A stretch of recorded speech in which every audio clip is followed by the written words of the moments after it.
So, we are here.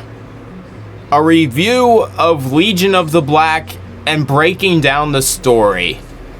This is something I didn't think I would ever do and haven't wanted to do until recently, where I've discovered literally nobody has ever actually broken down the plot of this story, which is kind of shocking to me, because for a story that is a movie, several music videos, 2 studio albums, like, holy crap, like, I'm surprised Legion of the Black, the whole story as a whole, is not talked about more, because in terms of Black Veil Brides' creation, like, it's one of the most brilliant things they have ever done, and which they've tried to emulate with the Phantom Tomorrow and all that stuff, which, another really good album, but that's not involved with the Legion of the Black story, so we're not going to be talking about that here.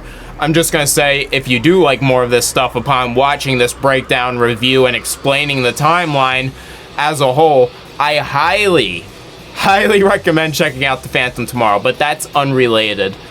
Now, on to Legion of the Black. Now, I will warn you, this is a doozy of a story. The story of Legion of the Black, in fact, give me 1 second. Now, to fully outline what specifically is in Legion of the Black, it is the album Wretched and Divine, Story of the Wild Ones. Technically, there's 3 other bonus songs in that as well, so take the initial songs, plus 3 bonus songs that got released in an extended record they did of it. You have the Coffin music video, the Goodbye Agony music video, the Saints of the Blood music video, the Vengeance music video, and then you have the entire album called Vale. Now, thankfully, for Wretched and Divine, we can just look at Legion of the Black, the movie anyway, and that is the entire story of Wretched and Divine. But for this full story, please note, we aren't just going to be focusing on the movie. Everything, every single thing that is debatably involved and is canonically involved with Legion of the Black will be here. And please note, when we get to the videos that are debatable canon, such as Saints of the Blood and the Vengeance, I will let you know that people debate on if these 2 are canon or not. Same with the 3 bonus songs with Wretched and Divine. People debate if those are canon to Legion of the Black. People also debate if the Savior.to music video is part of the story of Legion of the Black. Now, I'm not going to include Savior.to because I personally don't think it is part of Legion of the Black. There's almost no symbology, how can I put this? No illustrator in the video. There's no representation of Legion of the Black in Savior.to, and the only reason people seem to think that Savior.to is part of the canon of Legion of the Black is because of the fact that it has a similar tone with its music, and that's really it. And that to me is just not enough to even consider it optional canon, so we're not going to be going over that, but I still thought I should mention the fact that Savior.to does exist and people do think that it's part of the canon. A lot of people also think Phantom Tomorrow is part of the canon, even though the lead singer Andy Black himself said that it wasn't part of Wretched and Divine or part of Vale, which probably is the first time in Black Veil Brides history nobody listened to the lead singer, because I still to this day hear so many people swear to God that the Phantom Tomorrow is part of Vale, Wretched and Divine, Legion of the Black, the whole extended story, when it really isn't. So, honorable mentions to those, but they aren't part of the canon, so we're not talking about them.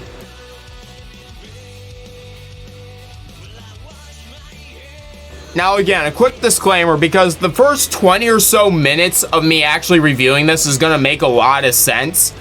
But once we start getting into the music videos and then Vale, and considering the optional canon between Vale and Wretched and Divine, yeah, you guys know how this can get pretty off the rails in terms of storytelling. So if you just want Legion of the Black, here's a timestamp of when the main story of Legion of the Black ends. I'll have to remember to put that right here. Hopefully I do. Hey, Future Johnny, here's the timestamp. Put the timestamp here, homie. Now, with all of this happening, you're probably wondering, what is Legion of the Black? And it is the world's greatest fucking rock opera you will ever hear in your life. Sorry for swearing, but we're going to be swearing quite a lot through this, odds are, because we're talking about my favorite fucking band in the world. Now, it was made by IPNP, the film company and all that.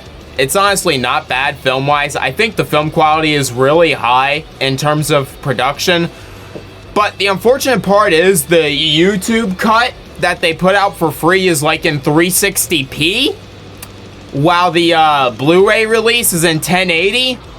And I know people who have done 4K remasters of this. I'm just saying, there are other options to consume it than the main YouTube one. I highly recommend the Blu-ray. I know some people are going to be like, why not just watch the 4K remaster? That's because the 4K remaster is not done by anybody, you know, in conjunction with any of this. You know, the people who made the 4K remaster, it's honestly a bootleg. You probably shouldn't even consume it, considering how copyright law can be. But I can't stop you from watching it. I'm just saying this is how you can consume Legion of the Black. These are the ports of it that exist. These are the copies of it that exist. Can't believe I said ports like it was a video game. This is a fucking movie and rock opera. But yeah, there are several ways to consume Legion of the Black, the main full movie. But I will say the YouTube version is definitely the worst way to consume it. But in terms of background footage, because I do like that background footage so these guys understand what we're talking about, I will be using the YouTube version because, well, let's face it, I don't want to get hit with copyright strikes for a music video movie that's like really old at this point. It's 2024 and this came out when I was in middle school. So, please, I'm trying to go about this as cleanly as possible. Hell, for times where I'm extended talking like this and it's not even related to it, I'm probably not going to have it playing, so there you go. Now, real quick, I do want to say the main character is actually not the band itself. It's actually Alicia Vigil, aka Evie Black, as she is known in the film. Now, they don't ever say Evie Black specifically, like, they don't have a moment where you're like, oh, you're Evie Black. She's really just referred to as Evie, if ever. In truth, names aren't really used in this a lot. You're more so to look at the people as if they're blank slates so much. And that's kind of unfair, but the names of these people aren't really the important part. It's one of those stories.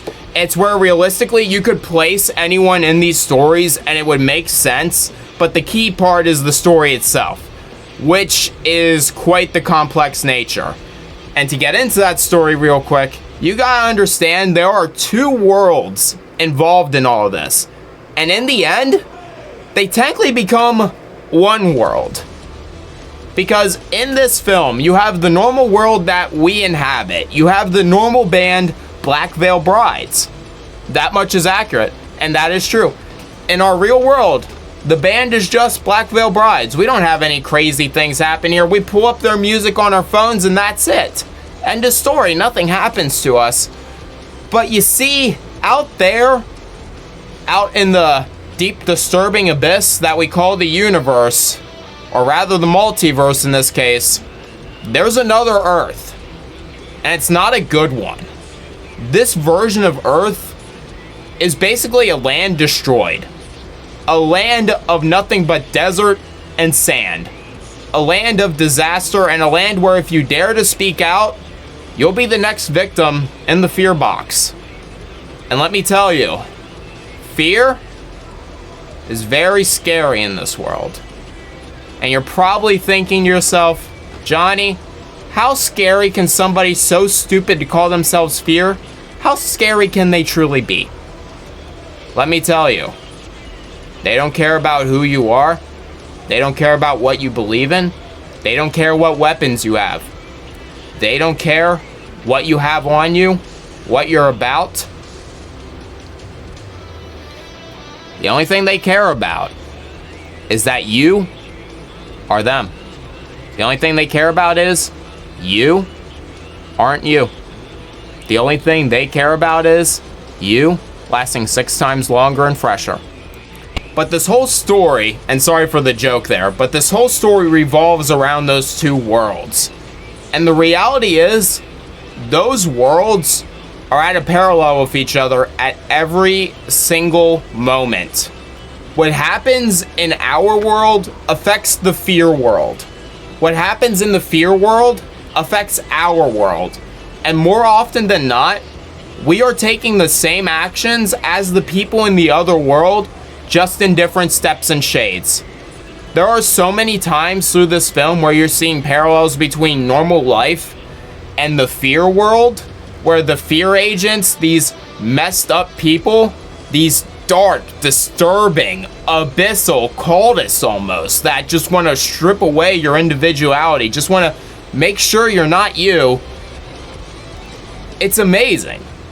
It's amazing how much they are able to tie in the fear world and the real world and show how a normal action in our world is a mirror action of what's happening in the fear world. But to us, it's not nearly as bad or inhumane. But in the fear world, it is. And that's a scary parallel to follow, isn't it? Like, I want you to imagine you living your normal life, taking your normal everyday actions, but in reflection, somebody else who's basically you is doing those same actions. And it's in a more fucked up way. A more messed up, more deprived, more disturbing way. That's the true message of Legion of the Black right there. If you want the core story, that's it. You can shut the video off right here, but I highly don't recommend you do that.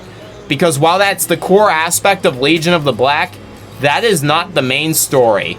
And the main story all starts with a girl called Evie Black in her high school. And let me tell you, that high school, it's just another fear box. And in case you can't tell, fear boxes are literally just torture cells. I don't want to call them, torture cells because YouTube doesn't like that, but that's basically what fear boxes are. They are places where you're just stripped of everything, literally, and deprived of basically everything. I honestly don't know how people in the movie live in those things. It's literally impossible. I want you to imagine, like, slavery, but 12 times worse. Like, just imagine being confined in a box, but instead of being used to do something, you're used to do nothing. You're just forgotten about. You're lost. And much like that, that's how Evie Black feels in her high school. And that's why she is attracted to all these different rock bands and all that stuff. Truth be told, nobody in that high school really gives a fuck. There's maybe one other person in the entire film who is shown to truly give a crap about her. And yeah, sure, in the end, there's a little redemption arc and all that with some other people, but we'll get into that later. But overall, she really has nobody. Throughout the film, it's her, herself, and her.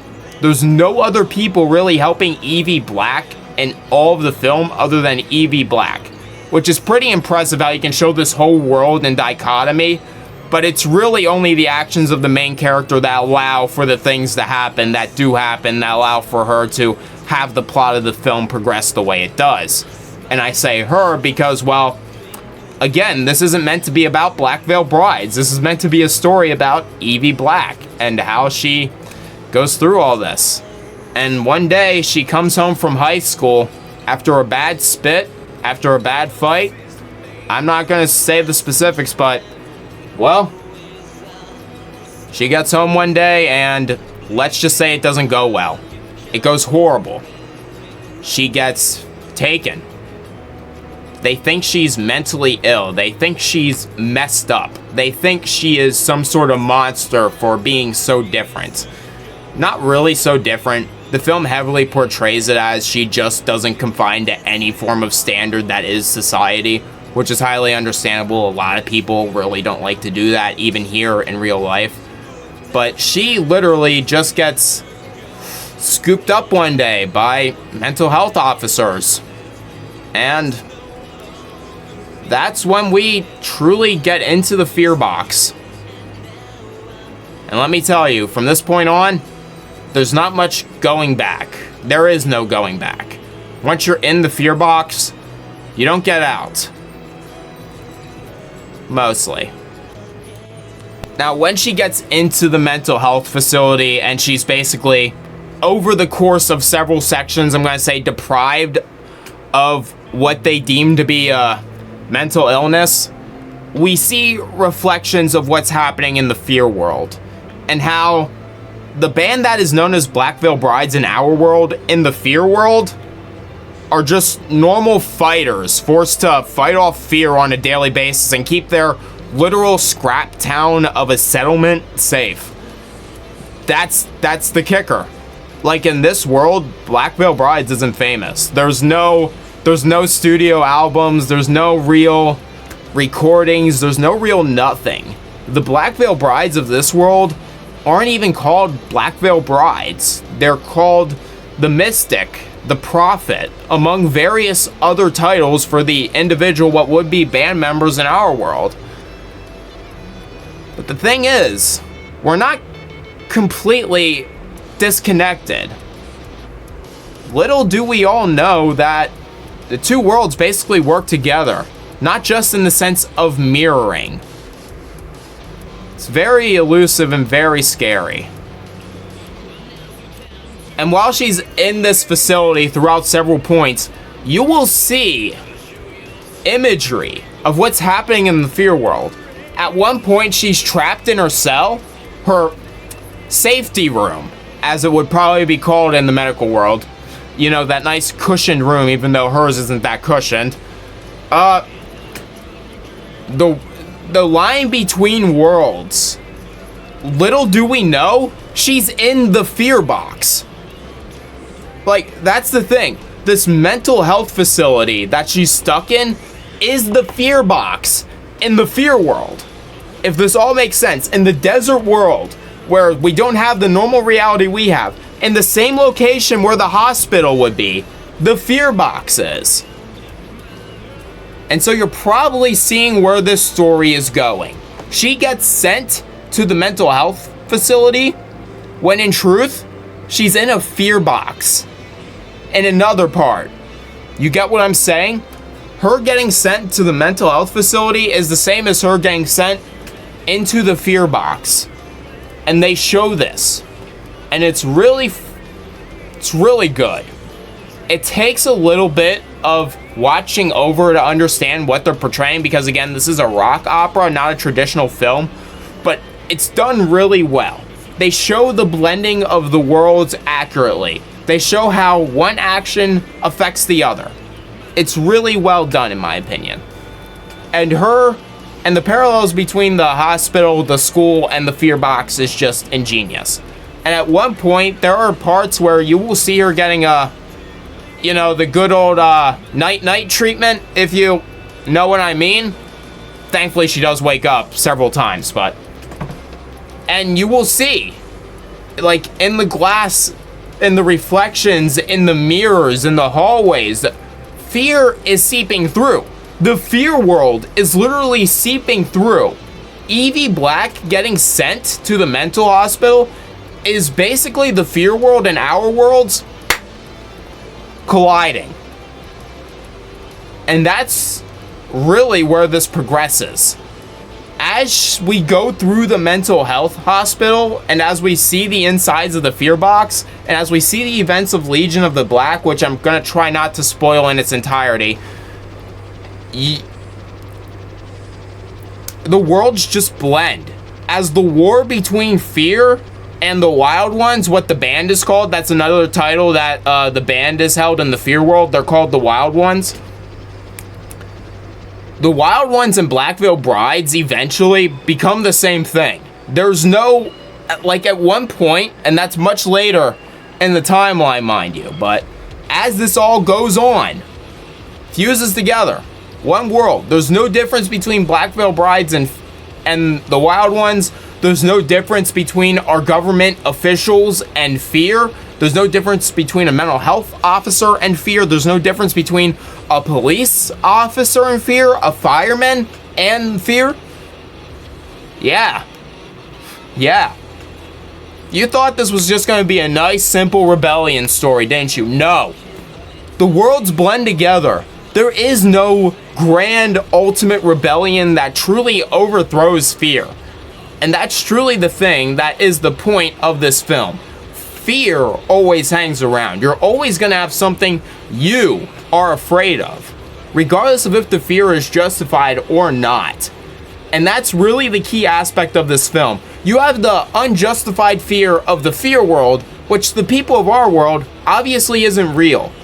But then you have the fear in our world that people who are different from us can be potential dangers. And that's heavily the point of the film, very much so. And eventually it comes to a point where your justified and unjustified fears, there's almost no difference between them. And I want you to imagine that.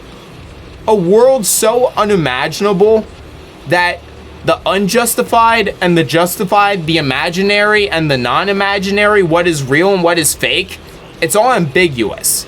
It can all happen. Man, I need a moment. I'm the guy talking about this and I need a moment. And essentially, after she enters the fear box, that is when the war in the fear world starts.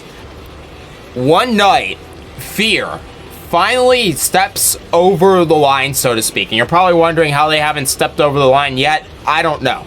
Probably because people were afraid of them. They're called fear. They have magic powers in the fear world. Like, there's a whole bunch of shit that's different with the fear world. Magic is real. That's another scary thing. Like, all the prophecies and legends that we laugh at in our world, they're possibly real in the fear world. Like, imagine a world where King Arthur exists, basically. That's the fear world. Things you don't imagine would ever happen do happen here. And in here, normal people who have been trapped for ages in this desert land have finally had enough. Much like Evie Black, as she's finally had enough of being treated like a monster just because she's different. Evie Black, one night, and hey, perfect representation right now. Literal soot and ashes from the burnt body of the fear agent come the fuck down. And then she takes these ashes and paints a perfect image of the fear agents. A perfect image of the fear agents. And it is at that moment when the floodgates are opened. This is literally the defining act. And many people agree upon this. Many people agree had Evie Black never drew the fear agent on the wall after the soot fell in her cell, that the events of the rest of the film would have never happened. They predict she would have gone through treatment normally, but her doing this is what finally starts blending the worlds. She has destroyed the illusion that fear doesn't exist, when fear very much does. The people of this world have basically convinced themselves there's no such thing as horror, there's no such thing as monstrosities, there's no such thing as terror, there's no such thing as wrong, almost. Obviously, there is some forms of wrong in this world, in this mock version of the real world. Keep in mind, the real world in this sense is a mock version of our world. It's not specifically our world. We don't lock people up in mental facilities just because they listen to rock bands. But it's a little bit more than that in the film. Like, throughout the film, you see some glimpses of other people who inhabit the fear box and who are supposed to be other patients in the mental health facility. And it's just disturbing. Some of these guys look like what I would consider average Joes who probably listen to pop music and they're in the fear box. That means they're in the mental health facility. So the real world is very much also fucked up. It's just that it's at this moment where the illusions are gone. There's no longer two worlds anymore. This is the start of the blend. Her drawing the image are the days basically becoming numbered. I couldn't help it, sorry. But after she draws this picture, after the fear agents have taken all the people from the settlement, after the fear agent has been burnt, after everything has happened, that's when the war begins. Black Veil Brides, or the Wild Ones in this case, in the fear world as they're called, they start marching on the fear box with their own army. Now, there are some people who say that within that specific part of the story, that was Evie Black getting taken. That was their version of Evie Black getting taken. I don't agree, simply because we see around 5 different people get captured. Maybe it was 3. around 3 to 5 people get captured during that segment, during this part that I'm referring to.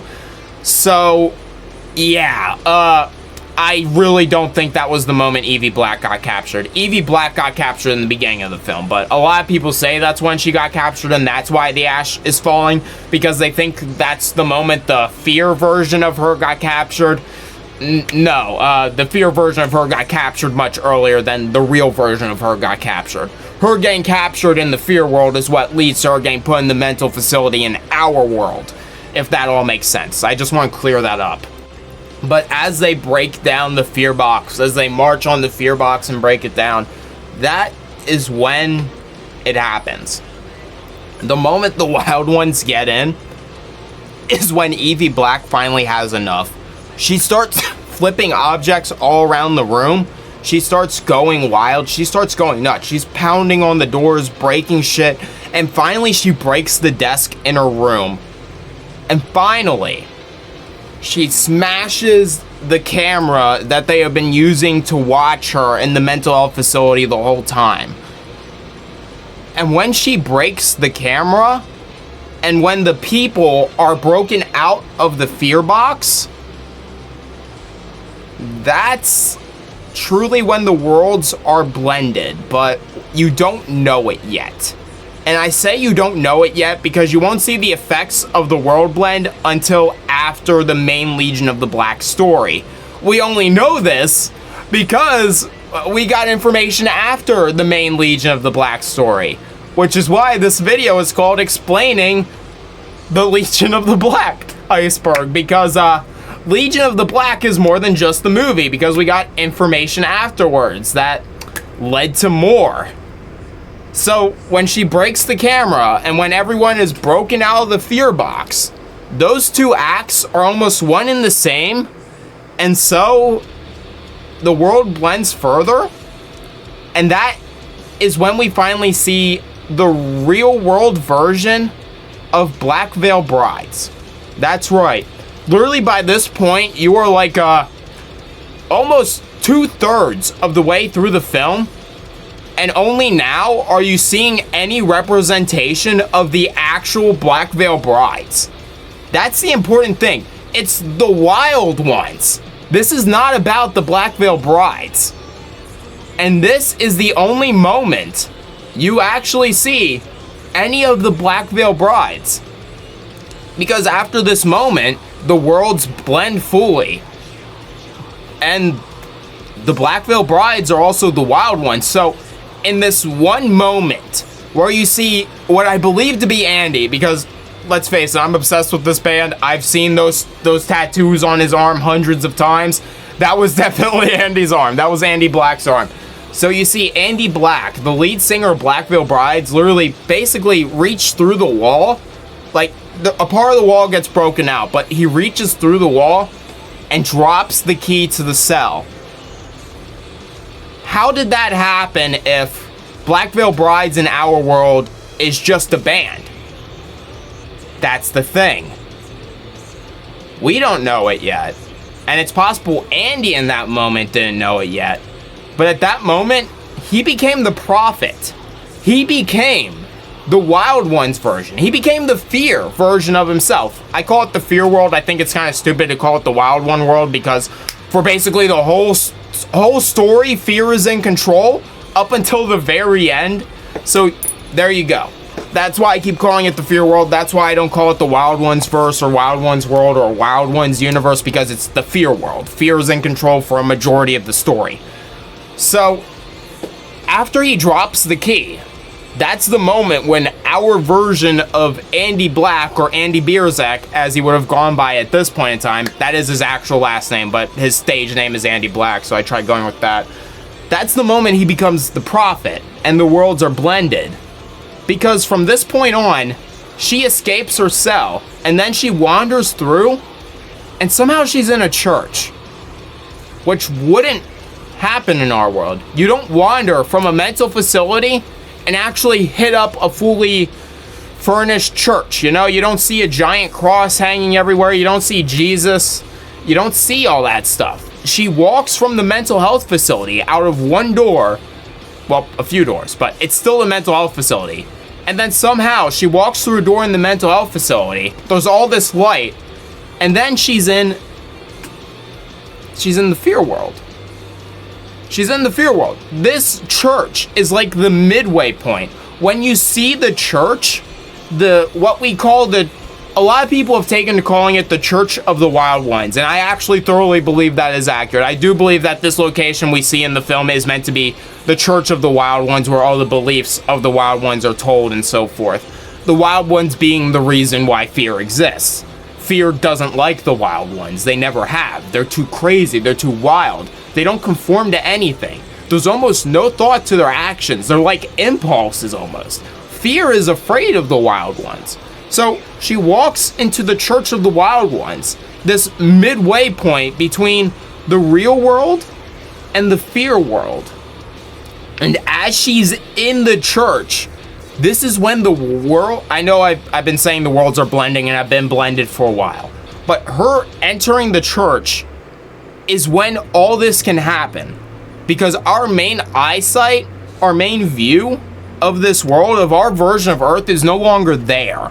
She is in the Church of the Wild Ones for a long time, technically speaking, if we're to believe in how time spans adjust to the music video portions of the rock opera. You know what I mean? Because obviously the shortness of a video can't be representative of how long it actually is. So she's in the Church of the Wild Ones for a while, and the entire time she's in this midway point between the fear world and our world, it all happens. And when she walks out, she enters a world completely foreign to her. But it's the same world, and it's the same worlds. They've just become one. When she walks out of the church, fear has become the government, and the government has become fear. When she leaves the church, the Wild Ones and Black Veil Brides are one and the same. The fans of the band and the Wild One followers, the overall Church of the Wild Ones, the fans and the church, they become one and the same. So I want you to imagine that. In this world, you and I, if we were both, well, I am a Black Veil Brides fan, but if you were also a Black Veil Brides fan, odds are you're just a random guy watching a random video to kill time. I can't stop you. Hey, welcome aboard. I'm happy you're here. If you were a Black Veil Brides fan, you would also be the Wild Ones. You'd be a part of the Church of the Wild Ones. Yeah, let that sink in for a second. Yeah, one and the same. When she enters the church and when she leaves, you know, everything becomes one and the same. It's done for. It's said and done. This is our world now. And unfortunately, however, when she walks out, she also quickly realizes that fear's still there, and it's just as heavy. She walks out, and the first thing she comes across is the desert world and the fear agent. And past that desert world, you can literally see it too in the film several times. They illustrate this really well once the worlds are fully blended. You can look past the desert and see what was the normal town, the normal area, the normal everything. But that normal everything is not normal anymore. These worlds have adjusted so that everything makes sense. Get what I'm saying? So while all these things happened, it's no longer the history. Reality is, once she leaves the church, while it's the same world altered, it's very much different. The fear box and the mental health facility are no longer one and the same. They're separate. The school and what would be its copy of the fear box is no longer there. I want you to imagine that. So the shanty town, the destroyed, rusted out hulk of a town we were seeing throughout the whole fear version of all this, that's now separate from the actual town. But it's all now happened in one world in a way that it's cohesive. And it's at this point where we mark the end of the film. That's the best way I can describe the entire one film because it's from this point on where we're getting off the rails. And where it's no longer about Evie Black specifically anymore, it's more so about the world in total. You're seeing the Wild Ones finally. It's finally about the Wild Ones. It's finally about Black Veil Brides after this point. And that's what I always was trying to get to you guys. Legion of the Black was never about Black Veil Brides. It was about Evie Black and the Wild Ones. And so, this marks the end of the Legion of the Black film. But this is not the end of the Legion of the Black story, because the overall story of Legion of the Black still has a lot longer to go. And I hope for those of you who are going to stay on for the rest of this are ready for a really bumpy and honestly very interesting ride. Because while you're probably thinking the messages are going to be completely lost and gone, while you're probably thinking the parallels are going to get completely destroyed after this point because everything's blended, no, not at all. It gets crazier now. So buckle up, buddies. And that is where we enter Coffin. That's right, we're not in Vale yet. We are currently in Coffin. Now, I want to give a little disclaimer because what specifically happens in Coffin is not representative of what truly happens in the story. And that's a weird way to go about it and all, I know. But that's literally the best way I can describe it. Because if the actions that happened in Coffin specifically were what happened, the rest of the story wouldn't be possible. So while Coffin and its imagery is definitely related and is a part of the optional canon with Legion of the Black, I will warn you, if you need to be a little bit forgiving. Now, what happens in Coffin is the act of showing everything's messed up now. It's the act of showing something is wrong. We see the members of the fans. Members of the fans. That was a weird way of saying it. We just see the fans. I'm sorry. We see what are normally Black Veil Brides fans, and they slowly turn into the Church of the Wild Ones. Now, throughout the film, they're holding this funeral. And this is where I gotta say the actions of the story can't be specifically what happened in the music video, you know? Because it turns out this funeral, over the course of the music video, is the funeral of Andy Black. Which doesn't make sense. Or does it? Now, over the course of the music video, I have to say music video now because we're no longer in the film. Music video. You see that the fans have kind of grown in power. What do I mean by that? Well, there are these two sisters, and I say sisters because they're clearly supposed to be derivative of nuns. Very obviously. They're very clearly inspired by nuns. My aunt is a nun, so they're called sisters. That is true. Like out of habit, I've called my aunt sister a few times. That is true though. Like, they are very dignified of that title. They take the title of sister very seriously. So the two sisters go about doing the ceremony, and somebody tries to stop the ceremony. And the best we are given is this is another fear agent in disguise. And this wasn't uncommon. It's not really a heavy focus of Legion of the Black, although it's kind of alluded to very loosely. It's not really strictly shown, but it's alluded to with, how can I say this? You have these little moments where fear is talking to you, and I do have to go back and actively refer to the movie still, so. Fear will have moments where it's actually specifically talking to you, the listener. And fear will say how it's everywhere, entwined in everything and everyone. And basically, from the moments when fear's talking to you in the film, you're led to believe that anyone at any moment can become a fear agent. That's basically the best we're given. And I don't say that to be rude, mean, disingenuous. I do mean that. That is the best we're given. There's no further alluding to on that. It's pretty cut and dry, and it doesn't need to be explained very much more than that. And this fear agent tries to stop the ceremony. but isn't successful. The two sisters and the fans, the Church of the Wild Ones, that's now just the Church of the Wild Ones, I guess, they put an end to it. And so we finally see that this is the funeral of Andy Black during all of this too. But this next part is a mindfuck. I'm sorry, I need a moment. And keep in mind, once the sisters put an end to the fear agent stopping the ceremony's over.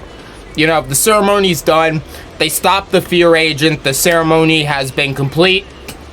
But this is the mindfuck part. Because we're left with the open view of Andy's coffin. And that's when Andy shows up. Yeah, imagine this. Andy's sitting in the coffin, and then Andy walks in from the background and stares at himself. And he has this book in his hand, and we're not led to...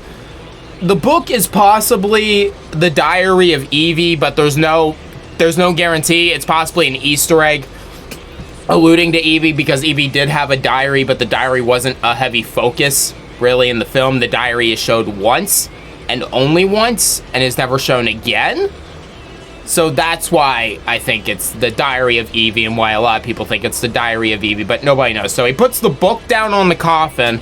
He looks at himself in the coffin. He shuts the lid, and then we see him disappear.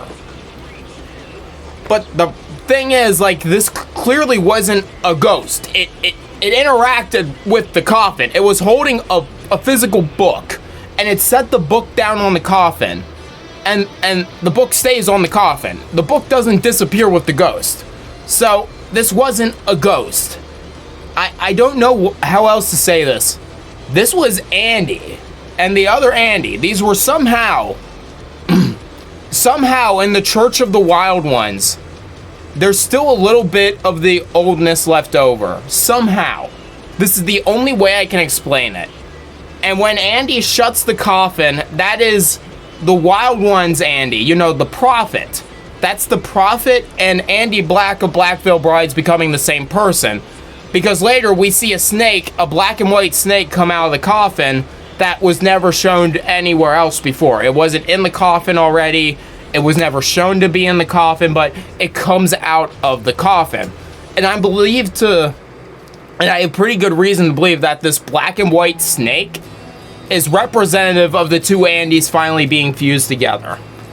And that's the best way I can explain it. When we see this black and white snake, that's when we know that the two Andys have become one. That's when we know that Black Veil Brides and the Wild Ones are now the same.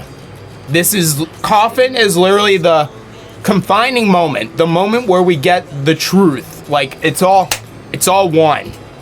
And that's what I meant by we couldn't, you know. Oh, actually, hey, I'm fucking wrong. The snake was shown a few times. The snake was shown one other time. Holy crap. Sorry, I got that wrong, actually. Hey, the Black Veil Brides corrected me in real time, guys. The snake was shown at least one other time other than when it comes out of the coffin. My bad.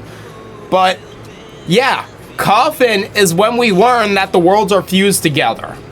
And this is the only way to interpret Coffin. Because they literally have, you know, the Wild Ones masks on. They literally have the Wild Ones masks on. They're in the Church of the Wild Ones that was shown in the previous entry, you know, Legion of the Black, the main film. And this music video keeps a lot of the imagery of Legion of the Black, so that's why people believe this is the optional canon that...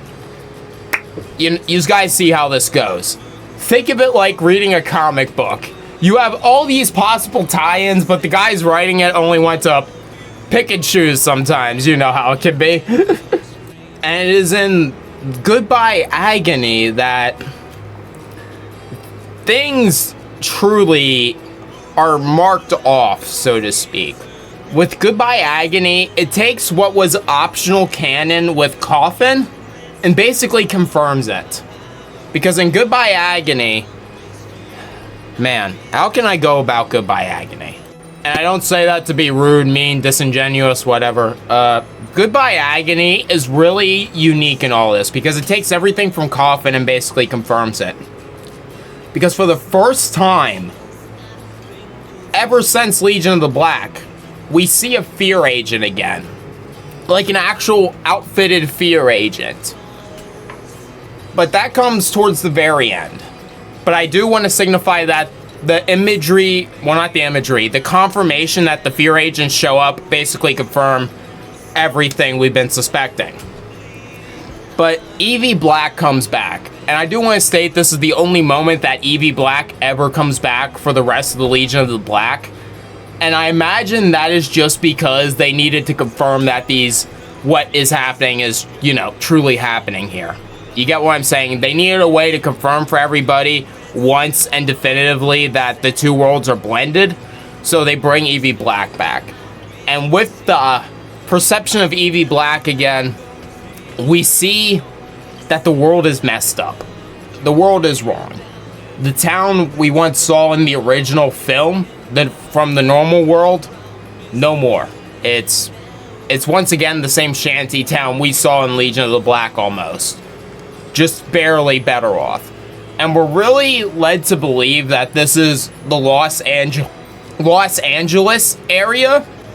Sorry for the little hiccup there in my throat, but we're led to believe that this is the general Los Angeles area, but there's no confirming that. I do want to say, however, with how Goodbye Agony is shot, a lot of people believe this is in the Los Angeles area. I'm not sure about that, so I'm not going to say that definitively. But because I want to show all the information accurately, I do want to say that is something people heavily believe. And as Evie is wandering through this town with her one friend, the friend really isn't important. The friend is really just what gets her out of the house. That's really all the friend is needed for. Evie gets to what would technically be Andy's coffin. So this confirms that the events of Coffin, to some degree, did happen. And when Evie sets the book down on the coffin, which is definitely her diary this time, they confirm that it's her diary from the movie. When she sets it down, the fear agent that we've been seeing throughout the music video disappears. And I believe that is the signifying mark that it no matter really matters anymore what has happened in the individual worlds. I mean, when Evie sets the book down, when she lets go of the metaphorical unimaginable, that's when it no longer matters. It's no longer happened what happened in her world. It no longer matters what happened in the fear world. This is a new life now. And that's really the driving focus of Goodbye Agony, is that the pains of the past is gone, and now we're entering this brave, new, possibly scary era. But unlike Legion of the Black, the film, this is where things start to truly turn around. Things start to get better. Things start to come around, so to speak. I think I said that twice. Sorry, I'm running out of words in my vocab. This is probably one of the longest videos I've ever made of me sitting down and talking to an audience. And if you made it this far, thank you. But it's at this point where the game has changed. The Wild Ones, as opposed to being on the back foot the whole time, as opposed to having to worry about where fear is going to strike next, this is when fear has to worry about the Wild Ones. And this is when the story gets fun. And this is where we enter the world of the Wild Ones. That's right. Unlike most people who want to call the fear world the world of the Wild Ones, I heavily disagree. We have the normal world, the fear world, and then we have this fused world that is the Wild Ones world. Because this is the point in the story where the Wild Ones begin to take over. And unfortunately, however, to start this story, we gotta go through two optional canon music videos first. Buckle up. We have more loosey-goosey details that possibly don't match up at all, but I need to go over it because I don't want to leave out possible details. So, here we go.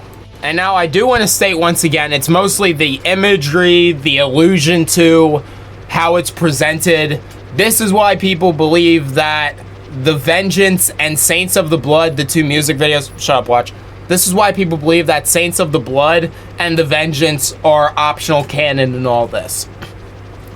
Because I'm going to talk about these as if they're one, because really you can watch them in any order and it still makes sense. It still tells the same story. And I know that's a weird way to say it, but you really can watch either one first and it still makes sense. So in these two music videos, this is basically the Wild Ones saying, we're still here. You know, you thought you were gone, you thought we were gone in this new world, but we're still here. Because keep in mind, Fear has to readjust to all this too. But it's kind of funny how they show it, so. Essentially, the game has changed in a major way because Fear technically doesn't have their powers anymore. There's no Fear agents, really, anymore. The Fear agents are real people now. Yeah, the Fear agents are real people now. And I'm getting into Vale a little bit, but I need to say this here so it makes sense later. You get me? Because this also ties into The Vengeance and... yeah. It's one of those things. This Legion of the Black is literally one of those things. It's like Five Nights at Freddy's, basically. It makes no sense. Well, it does. It does make sense, but it's like Five Nights at Freddy's in the way where you need to look at the whole big picture to understand details at different parts in the story. You need the full timeline so details in other parts and different sections make sense. So basically, through The Vengeance and all this stuff, the Wild Ones become the ones on the upper hand because Fear no longer has their powers. There's no Fear world anymore. There's no Fear boxes, thankfully. There's just normal jail cells. So, I want you to think about this. As to before, we're in the normal world where people were mostly just getting locked up if it was in line with what was happening in the Fear world. You know, it was a loose mirror, a black mirror effect, so to speak. A mirroring. Sorry, my brain was still thinking of ways to say that. You know, this ain't a mirror. This is a fusion. So, if Fear becomes normal people and normal government, yeah, you can see how in these two music videos that the Wild Ones are like, oh boy, oh buddy, how we're gonna kick your butt, man. It's like, how can I say this? It's like the War of 1812 and that one post I made earlier today, where we cooked the British in a town called New Orleans.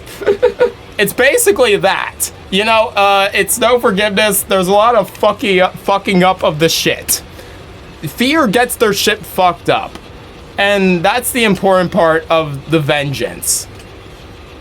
Without Vengeance and Saints of the Blood, you really wouldn't have a transition point. Because you would just be jumping into Vale strictly. So, I see why people think The Vengeance and Saints of the Blood is optional canon and should be considered canon to the story.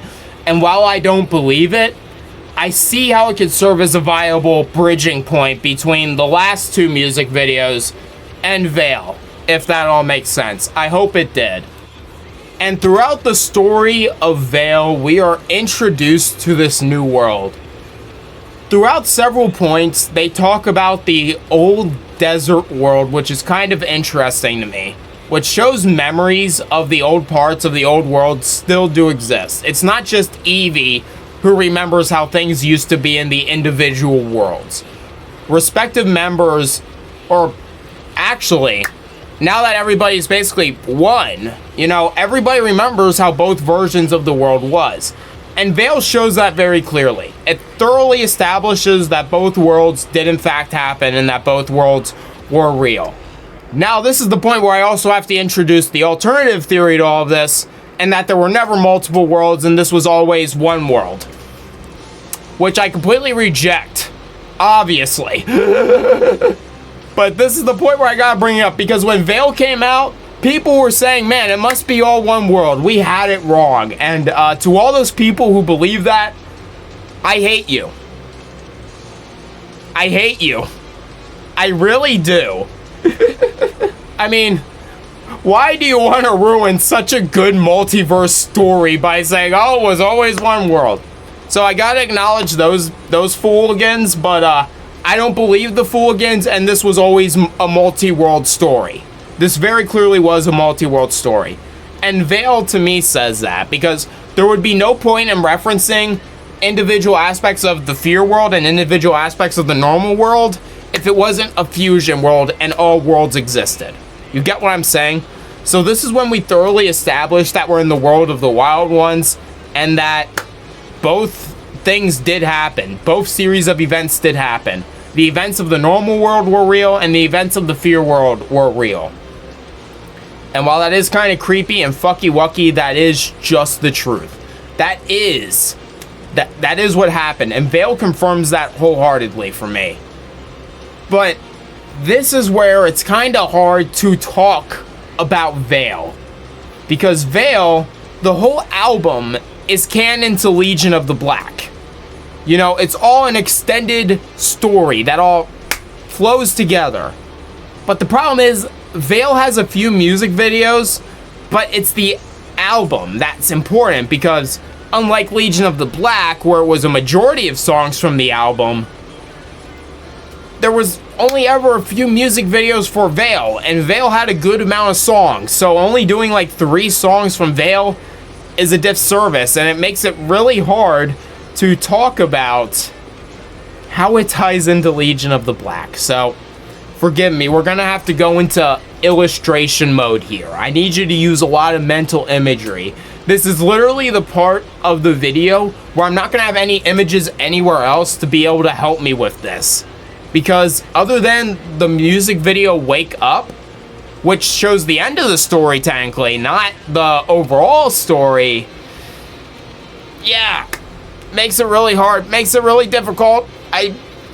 Forgive me if this is the jankiest part of the video, which is why I strictly put a timestamp for the core story of Legion of the Black. I warned you, once we got to Vale, we were gonna get into jank territory, because I don't have a lot to, well, I do have a lot to work with, but I don't have a lot of imagery to work with. So this is gonna be very difficult to portray and describe. So I apologize lucratively. The story of Vale very clearly takes place in one city. Now, again, it's possible the city is Los Angeles, California, the Los Angeles area. Nobody knows for sure. That's all just headcanon. If you want to believe that, you can. Truth be told, it could be Lancaster, PA, for all I fucking care. Yeah, I would love that when I would fucking love that so much, but it doesn't happen in Lancaster. It doesn't happen in Lancaster. We can't confirm if it happens in Los Angeles. Nobody knows where the story happens, but now the story is focused in on one city. And if you're one of the 5 people who watch my main What If series, you're probably quickly understanding where I get most of my storytelling ideas from. Or most of my storytelling tropes from, rather. Because I very much tell a story very similar to how this goes. I'm just realizing that. I'm kind of a, well, not a hypocrite, because I keep my works out and keep them published, but I'm kind of a hypocrite in a sense of I'm acting like I don't do this, and I very much do. Like, you can debate once you get to the third parts of my stories, they get this jank. So, just to be fair, I make this section of the video to be fair. I pretty much do the same thing. My work is probably as jank as this section of this video is, so, yeah. And throughout this album, we see how the worlds have blended, because the government, while I imagine is always gonna some way, shape, or form be overreaching, it's truly overreaching here. They are acting like literal criminals, pirates, and thieves. Basically. They will say things like, our truth is the only truth, and the like. They are very creepy and disturbing. How the government acts in the story is literally a copy-paste of how Fear acted. And that's another thing that confirms these two worlds are fused now, because, well, they're acting the same now. And then you will see programs called the Fear Program. And that's where I have to bring up the Wake Up music video, because without the Wake Up music video, we wouldn't know the Fear program happened. Yeah. So in the Wake Up music video, we understand that it's the Fear program. And the Fear program essentially is basically an upscaled version of the Fear box, but almost as if we would have our version of the Fear box. I want you to imagine you being you, but you is locked away and a different you is at the forefront. This isn't brainwashing. This isn't manipulation. Well, it is manipulation. It's not brainwashing. It's not hypnosis. It's literally, you're a different you now under the Fear program. And that's heavily illustrated in the Vale album. The Fear program.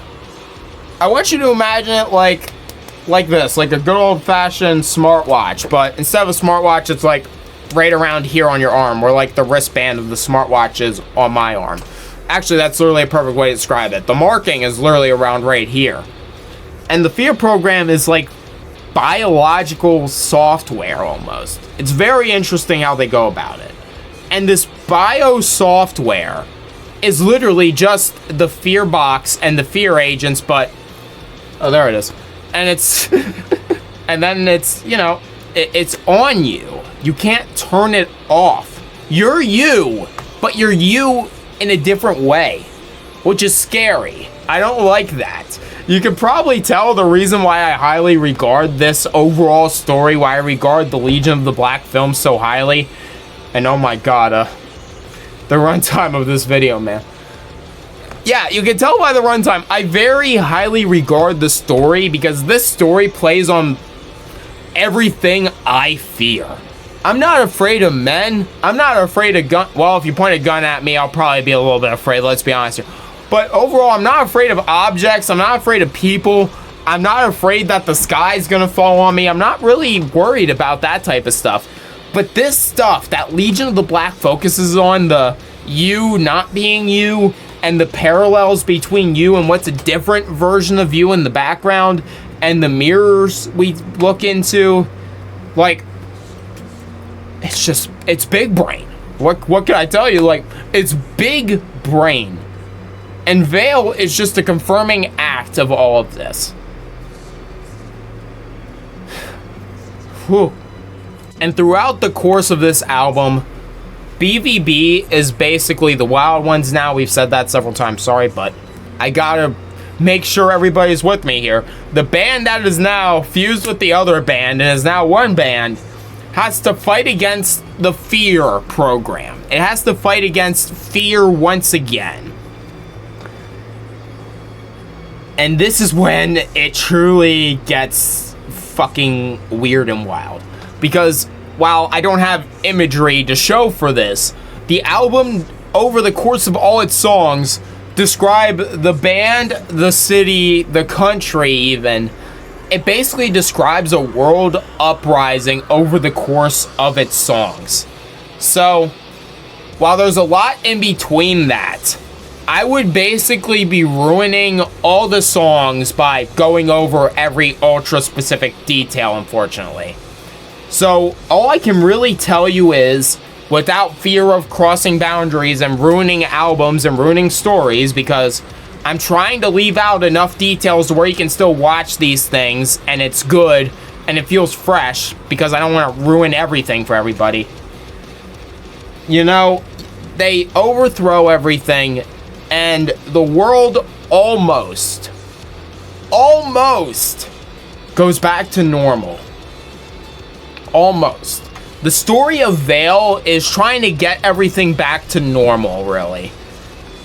While there was the fucked up part of the Fear world, while there's the fucked up part of the real world, they want this world to be good. They don't want the desert land of the old world, and they don't want the overreach of the real world. They want this. They want something good. And over the course of this album, they make good on that. They try to make everything right. And that's pretty respectable. to do a 180 like this where you had the fusions and all this stuff, and now you're just telling a normal story about people trying to reestablish and get back to normal life after what is travesty and the literal universe hating it, and this world being basically a giant episode of Black Mirror. You know, it's pretty respectable, in my eyes anyway, to go from this big grand scale story and to wind it down over the course of this album to, let's get this world cleaned up and let's get it better. We don't need the fucking fear boxes. We don't need the fear program. We don't need this giant government trying to be super oppressive. We don't need all these mental health officers demanding we prove we are mentally healthy every day. We don't need people being afraid of being put in mental health facilities just because they like something the other person doesn't. And Vale is the winding down point of all of that. Because at the end of Vale, with the last song in the album called Vale, and this is when I have to be super specific in the timeline here, because this is the cap-off point of Legion of the Black, this is the end. The song Vale basically describes that everything is better again. But it leaves the door open for fear. It still leaves the door open for fear. And that's truly the story of Legion of the Black. You will never escape your fears, but you can always fight them. And I always will. And I hope to God you do too. And that is the story, extended story. That is the iceberg of Legion of the Black. Without going into Savior.to, because there's literally no evidence to suggest that's even a tie-in at all. Who knows? Maybe it is a tie-in. Maybe we'll get a music video later that confirms that Savior.to was part of Legion of the Black, but I highly doubt it. And all that Savior.to anyway would be... Anyway, here, fuck it. If Savior.to was part of it, it would just be the confirming point that everything is better now. There you go. That's a describing point of Savior.to. But that was the iceberg of Legion of the Black. This has been a video, alright. I feel fucking crazy. I feel ballistic almost for doing this undertaking. And keep in mind, I'm still recording and I haven't even edited yet. So editing me as you are watching this, you probably hate yourself right now, but I feel like this was very much worth it. This was a good thing for me to do. Like, nobody has ever done an iceberg of Legion of the Black. Nobody's ever done a thorough, telling of the tale of Legion of the Black. Nobody has ever done this type of video, so hey, I feel happy I'm the first one to do this video, at least to this length and this amount of detail, because most people are just going to focus on the main movie, but I want to tell the story of the album, all the music videos, and then the second album. I want to include everything, all the optional canon, everything that people believe is the potential story, and put it into one thing where everybody can understand cohesively, because I think the story of Legion of the Black is really good, and it's unfortunate that the story is going to be lost to a lot of people because it's a rock opera, it's a music video. People are going to be focused on the music so heavily in the rocking out aspect that they're going to lose a lot of core aspects of the story. And I just think the story of Legion of the Black is the best part. I know it's kind of crazy to say that for this specific thing, it's not really the music that's the big thing for me, it's the story itself. I really do love and like the story of Legion of the Black. I think it's fucking genius. And that's why I wanted to make this video, because I want people to be able to know what the story of Legion of the Black was in this type of understandable way, at least from how I've perceived it, because I've been watching Legion of the Black for years now. I've been watching the music videos as they came out like crazy. I've listened to Vale countless times, written down notes and everything. I am crazy over the story of Legion of the Black. So if this is not the true story of Legion of the Black, if this video does not truly tell the story of Legion of the Black, I don't know what will. I have been Johnny Von Duke. I thank you all for watching. If you've made it to this part of the video, which I doubt, but if you've made it this far, thank you. Thank you. This has been the story of Legion of the Black, at least from how I have seen it over the years, and constantly rewatching, taking notes, being vigorous about this. Thank you. And real importantly, I want to say thank you to Wendigoon. I want to give a shout out to him, because I would have no idea how to format this video without watching his. This is very much formatted to be similar to Wendigoon's video. I know a lot of you guys probably won't see that, but he's truly the influence for the format of this video. So real quick, for the last few minutes, shout out to Wendigoon. I mean, I know video formats are free. Nobody really gives a fuck, but he truly is what inspired this format of video. So thank you. And thank you everybody for watching. I will see you all next time. Thank you all again.